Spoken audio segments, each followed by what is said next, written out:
Lavrov veut faire porter au gouvernement syrien la responsabilité de l'attentat de l'université d'Alep est une propagande détestable et inhumaine.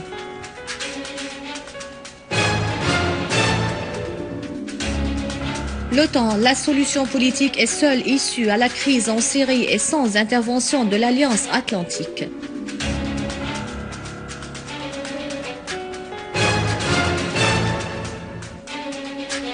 La Syrie et l'Iran signent un accord financier de 2 milliards de dollars et cette entente dans le domaine de l'électricité et de l'énergie.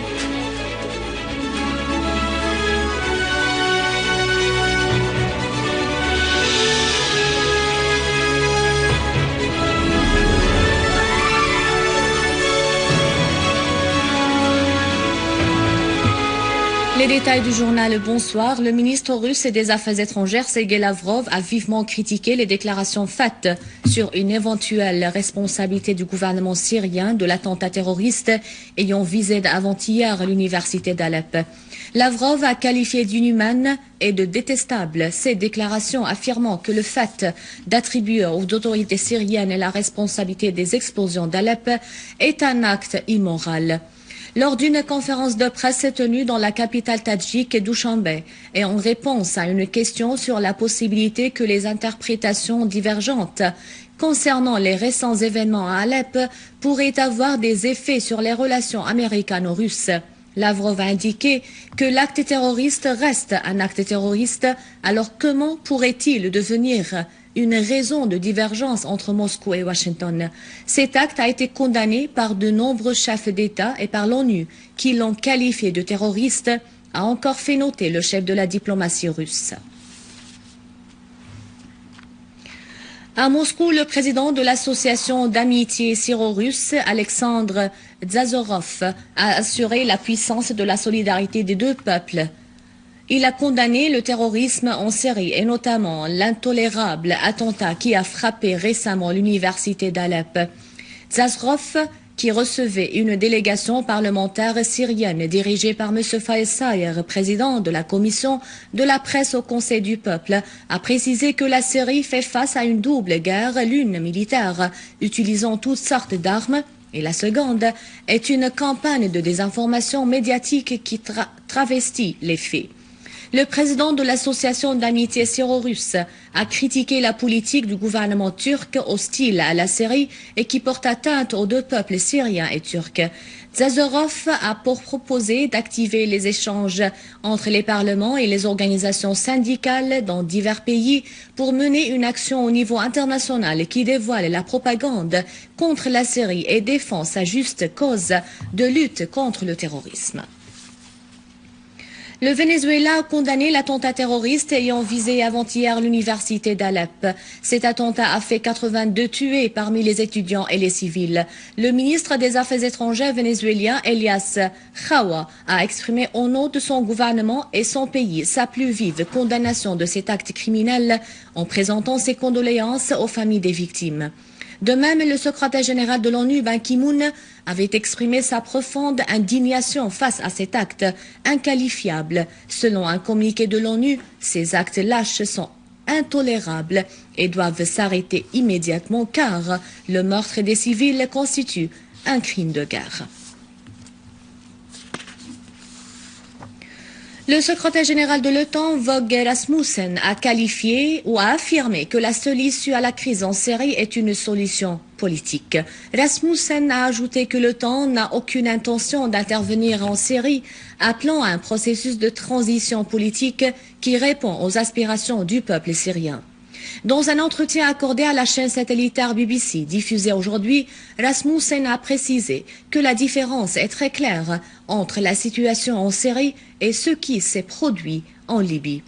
À propos du déploiement des missiles patriotes sur les frontières turques avec la Syrie, Rasmussen a qualifié ces mesures de purement défensives. Et en ce qui concerne le Mali, le secrétaire général de l'OTAN a précisé que si certains de nos alliés s'y sont impliqués sur la demande du président malien, par contre, l'OTAN n'a aucune intention d'intervenir au Mali.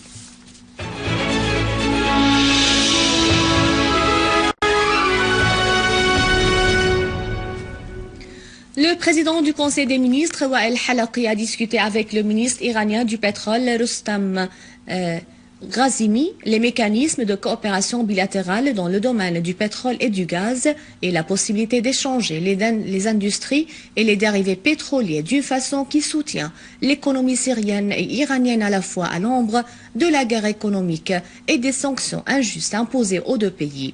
Ces entretiens interviennent à la fin de la visite à Téhéran de Wael Halaqi à la tête d'une délégation gouvernementale, au cours de laquelle une série d'accords et de contrats portant sur les différents domaines ont été signés. Le président du Conseil des ministres, Wael Halaqi, a affirmé que la Syrie affrontait une guerre universelle déclenchée par les puissances d'hégémonie dans le monde pour la forcer à renoncer à ses positions nationales et pour viser en même temps l'axe de la résistance dans la région.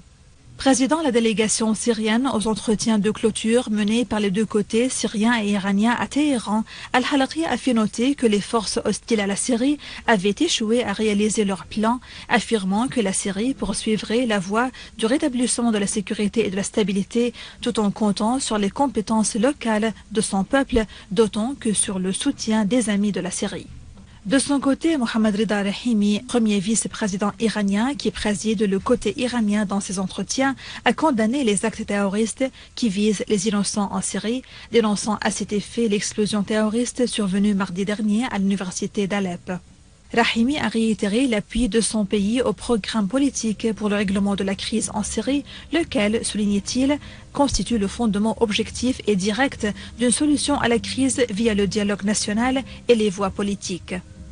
Au terme de la séance de clôture des entretiens, les deux côtés ont signé un nombre d'accords et de contrats, dont un accord entre la Banque commerciale de Syrie et la Banque de développement des exportations iraniennes, d'un montant d'$1 milliard sur la facilitation de crédit. 7 contrats dans les domaines de l'énergie et des appareils électriques ont été également signés. Le ministre de l'Éducation, Hazwan El-Weza, a affirmé l'importance de la coopération en cours entre le ministère et l'UNICEF dans les circonstances actuelles en Syrie. Au cours de sa rencontre avec le représentant résident de l'UNICEF, Youssef Abdeljalil, le ministre El-Weza a fait savoir que 60 écoles avaient été réhabilitées et que 107 clubs scolaires avaient été ouverts dans nombre de gouvernorats.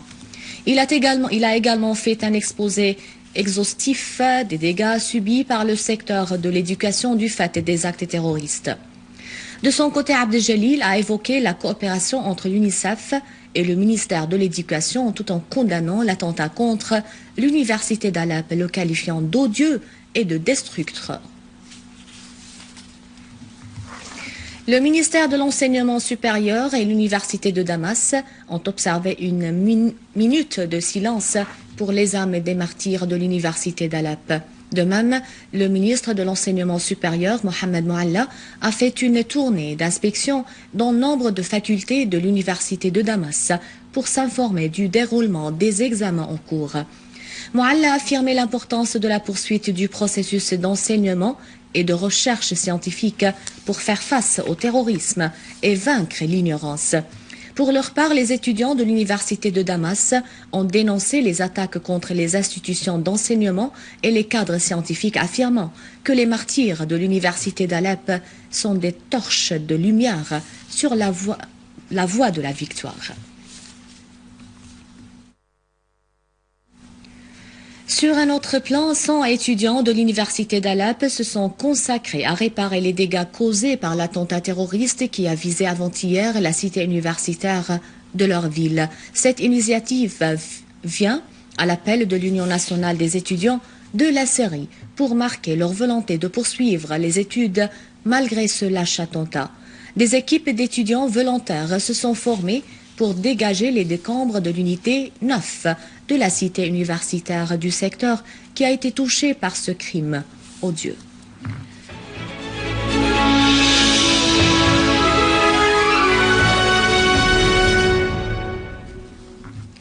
Sur le terrain, les agents de sécurité de l'aéroport de Deir ez-Zor ont repoussé des terroristes au moment où ils attaquaient l'aéroport. Nombre de terroristes ont été tués dans ces affrontements.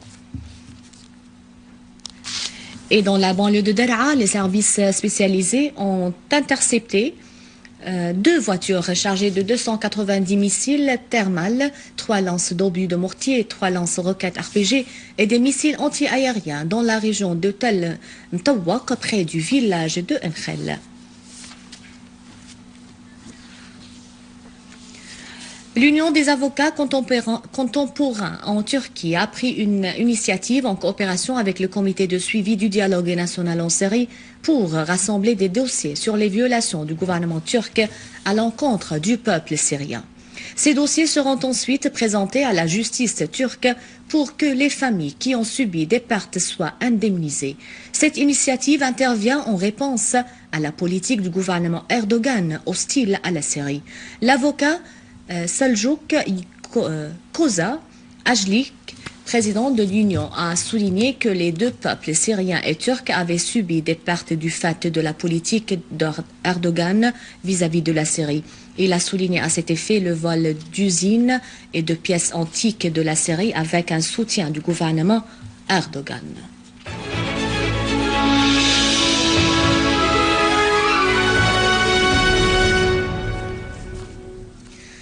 Les forces de l'occupation israélienne ont détruit hier à minuit le camp de village Bab el-Shams établi il y a une semaine par des Palestiniens sur des territoires à l'est de Jérusalem occupés que les autorités de l'occupation israélienne ont menacé de les confisquer. L'armée israélienne a fait venir des bulldozers et procédé à la destruction et la démolition des tentes. Cette mesure intervient après la décision de la Cour israélienne suprême stipulant l'interdiction des Palestiniens d'entrer au camp. A signalé que des dizaines de Palestiniens ont établi le camp de Bab el-Shams le 11 du mois en cours en riposte à la politique d'expansion adoptée par les autorités d'occupation israélienne pour la construction des milliers d'unités de colonisation.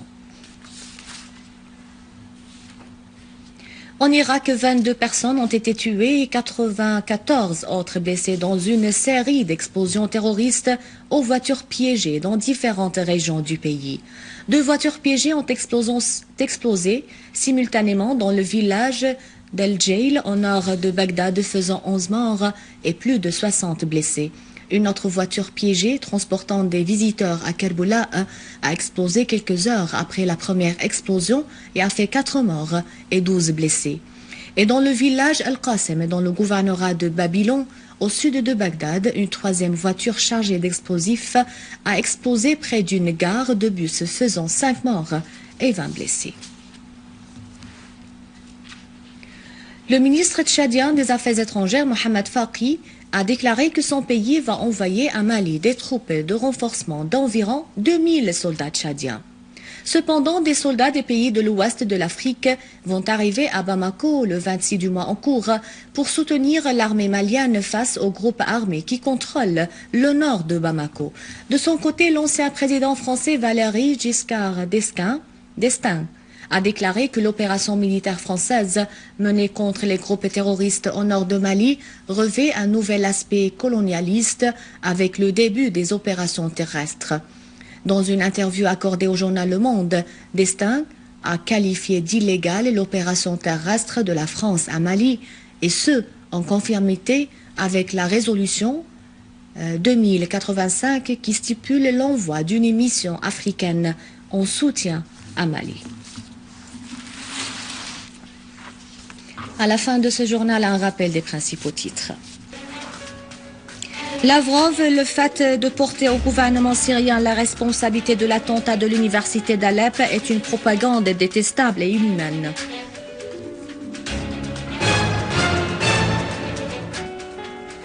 L'OTAN, la solution politique est seule issue à la crise en Syrie et sans intervention de l'Alliance atlantique.